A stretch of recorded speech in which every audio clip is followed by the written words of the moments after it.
Globalização e Cidadania, por Pedro Dalari.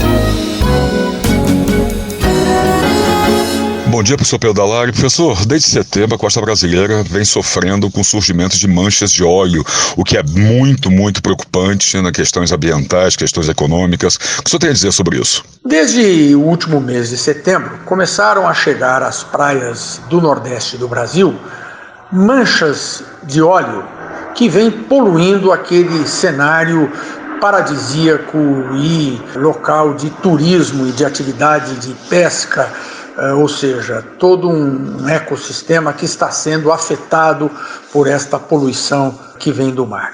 Segundo o boletim do IBAMA do último dia 31 de outubro, já seriam 286 os locais atingidos em 98 cidades do Nordeste do Brasil. Trata-se de um crime ambiental que teria principiado em um navio que, no mês de agosto, deixou ocorrer um vazamento, ou por conduta proposital, ou por uma conduta negligente, fazendo com que o óleo vazado começasse a ser levado pelas correntes até as praias brasileiras. Até agora já foram 2.000 toneladas de resíduos sólidos retiradas das praias brasileiras, o que indica, obviamente, que a quantidade que está no mar é muito maior. As investigações avançam e apontam para um suspeito maior, que é um navio de bandeira grega, o Bubulina, proprietário da empresa Delta Tankers. Este navio teria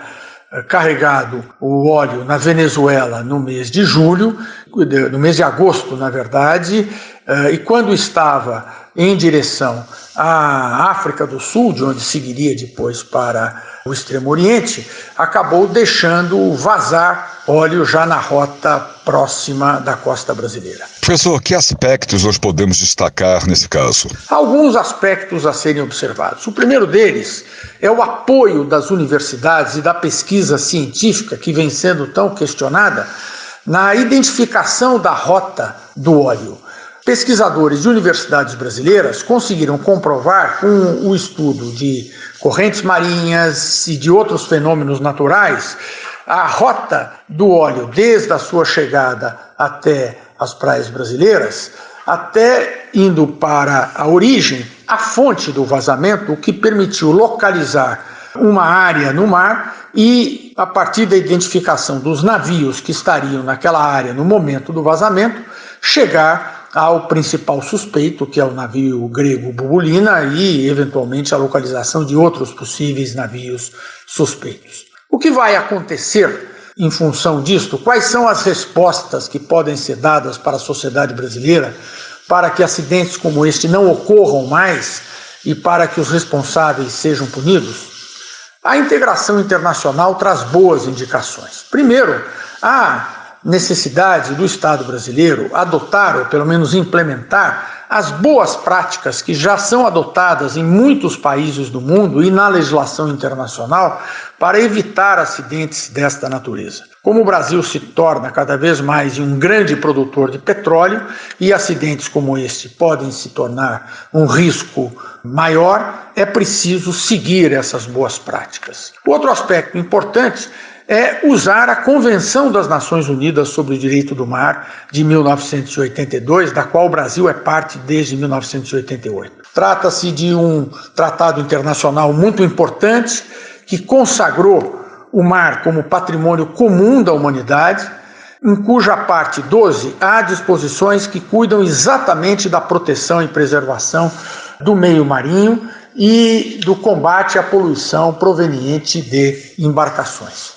O meio ambiente equilibrado é um direito humano hoje reconhecido universalmente. E o que houve na costa brasileira foi um crime internacional que afeta estes direitos. Portanto, a bem da cidadania, é preciso enfrentar com rigor situações como esta. Este foi o professor Pedro Dalari, que falou com Marcelo Hollenberg para a Rádio USP.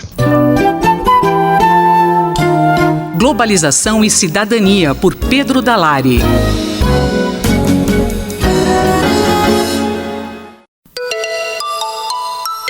Ética e Política, por Renato Janine Ribeiro.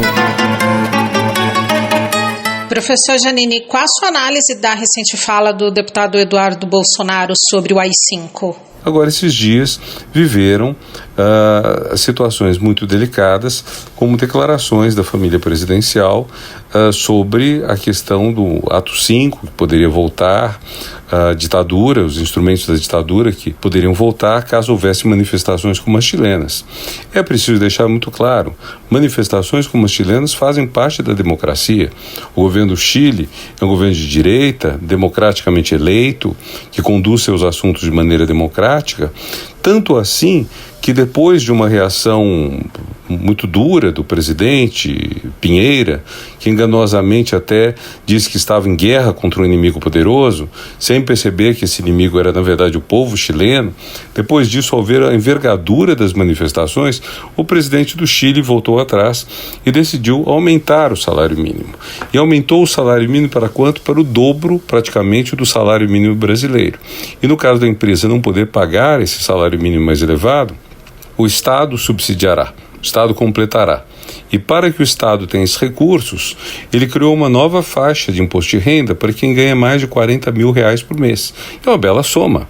R$40 mil por mês é uma remuneração elevada, seja salário, sejam rendimentos, aplicações, aluguéis, o que seja, é uma bela soma. E acima de R$40 mil passa-se a pagar 40% de imposto de renda, o que é, por exemplo, aproximadamente o que se faz na França, em que a alíquota mais elevada do imposto de renda é 41%.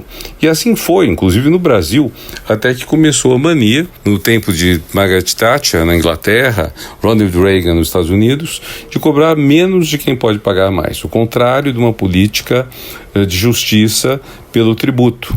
A política de justiça pelo tributo é: você cobra mais imposto de renda, que é um imposto que afere a desigualdade, e você cobra mais de quem tem mais dinheiro e cobra menos de quem tem menos dinheiro. O Estado tem então o papel de promover uma certa justiça social, de permitir que haja uma certa igualdade de oportunidades entre os cidadãos, de modo que aqueles que não tiveram sorte em nascer ricos, eles possam ter uma educação boa, ter acesso a um transporte coletivo decente e permitam que na geração subsequente as pessoas tenham uma competição mais justa, mais igual entre si. O governo chileno atacou a democracia de alguma forma? Então, vejam, isso foi uma medida adotada por um governo de direita no Chile, que, apesar de ter reprimido de maneira um tanto selvagem, morreram quase 20 pessoas na repressão, que é odioso, detestável, tem que ser apurado.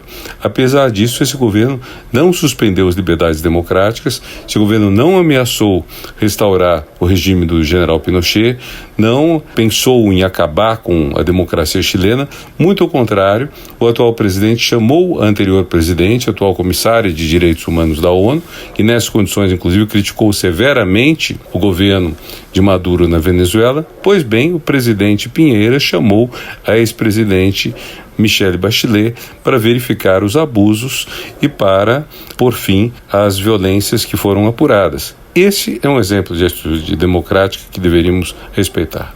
O professor Renato Giannini Ribeiro conversou comigo, Valéria Dias, para a Rádio USP. Ética e Política, por Renato Giannini Ribeiro.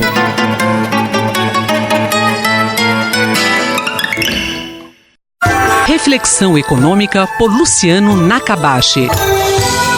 Professor, qual a sua análise sobre a entrevista do ministro Paulo Guedes à Folha de São Paulo? O que eu percebo na matéria do ministro da Economia e também pelo que vem sendo feito é uma percepção do lado econômico, é muito positiva. O que se percebe é um esforço muito grande que começou principalmente no Michel Temer, a equipe econômica muito bem preparada e que trouxe elementos, reformas importantes como a do teto, dos gastos, a questão da flexibilização do mercado de trabalho, da terceirização, trouxe toda a discussão da reforma da Previdência tributária.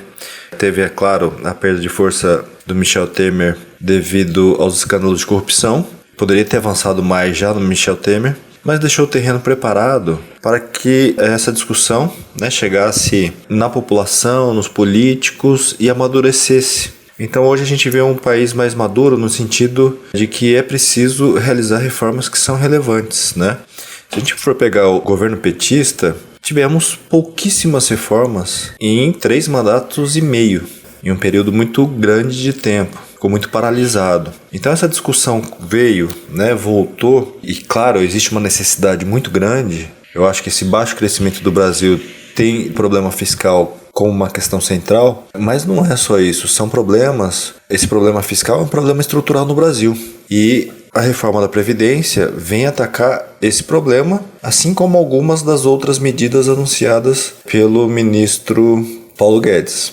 E quais são as medidas de maior destaque? O que o ministro tem colocado são várias medidas que aparentemente eles vão trazer ao mesmo tempo para que sejam debatidas na Câmara, no Senado, e a partir daí comecem a caminhar.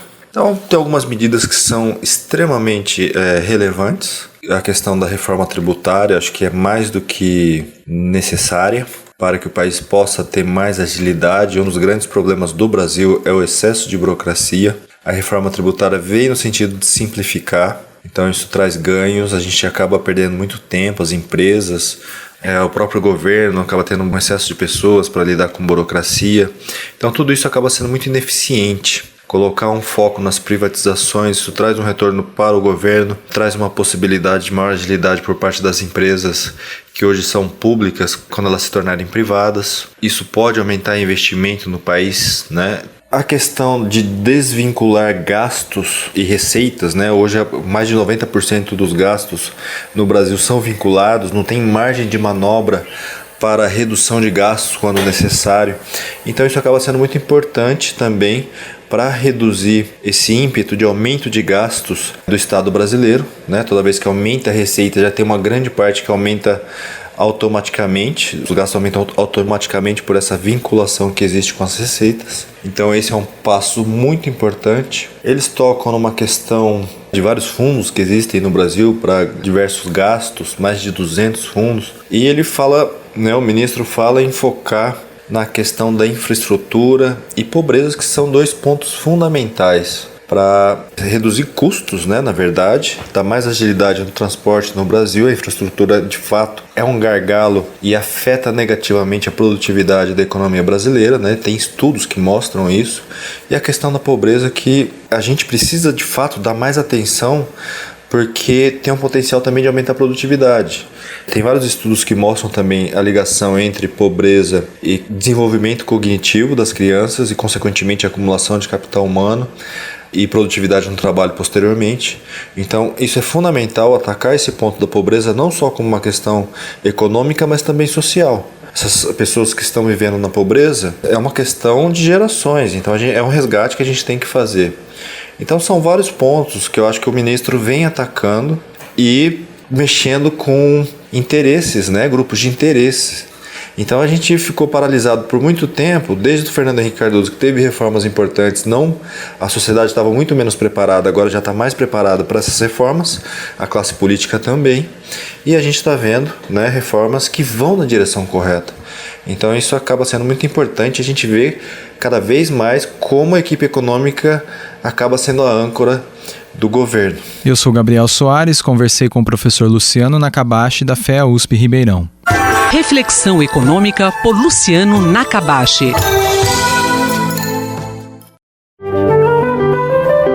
Fique de olho, por Eduardo Rocha.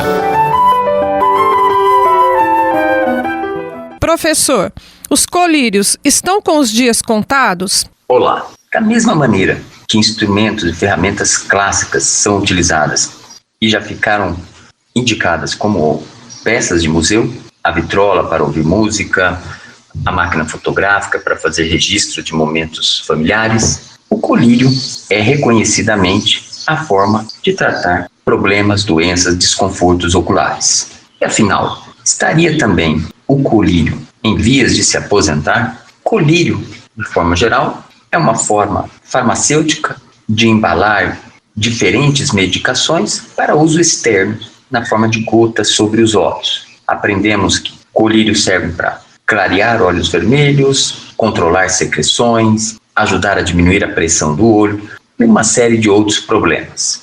A questão é que o uso frequente de colírios também pode causar problemas. Irritações causadas por medicações muito velhas, pelos conservantes presentes na forma, que algumas vezes são agressivos ou alergênicos, tem feito com que esse modelo seja questionado. E pesquisas, inclusive realizadas na Universidade de São Paulo, procurado e confirmado a eficiência de outras vias de tratamento para problemas oculares. Medicações mais eficientes, mais poderosas, não ficam bem em frascos deixados em temperatura ambiente ou abertos, sabe lá quando, para uso ocasional e eventos não bem caracterizados. Colírios podem por si trazer problemas para os olhos, como os corticoides, subindo a pressão do olho, ou induzindo pelo uso crônico o aparecimento de catarata, ou mesmo esses vasos constritores, utilizados como cosméticos, fazendo com que o olho acabe ficando cada vez mais vermelho pelo uso frequente desses remédios. Não só isso, colírios deixados próximos a crianças podem conter doses suficientes para causar intoxicação no caso da ingestão inadvertida. Colírios precisam dos mesmos cuidados dos demais medicamentos? Também podem intoxicar? A modernização propõe reduzir a quantidade de produtos químicos utilizados sem finalidade terapêutica, apenas para conservar ou melhorar a permeabilidade, reduzir a frequência do uso, já que a necessidade de uso de colírio muitas vezes ao dia leva, na verdade, ao esquecimento e à falha terapêutica. Dessa forma, recursos de nanotecnologia, utilizando moléculas mais sofisticadas para envelopar a molécula terapêutica, torná-la estável e mais persistente sobre a superfície do olho, tem sido objeto de pesquisa na Faculdade de Ciências Farmacêuticas de Ribeirão Preto, entre outras, da Universidade de São Paulo, procurando oferecer tratamentos mais eficazes para inflamações oculares, problemas relacionados a câncer de olho, infecções resistentes, que encontram poucas alternativas atuais no mercado, e até para problemas crônicos. A nanotecnologia, com a envelopagem dessas moléculas e utilização, portanto, de moléculas mais sensíveis, mas mais poderosas, pode acabar por fim, e no futuro breve, por aposentar ou deixar os colírios como uma peça saudosa de museu. Muito obrigado. Eu sou Rosimeire Talamone e acabamos de ouvir o professor Eduardo Rocha, da Faculdade de Medicina da USP em Ribeirão Preto. Fique de Olho, por Eduardo Rocha.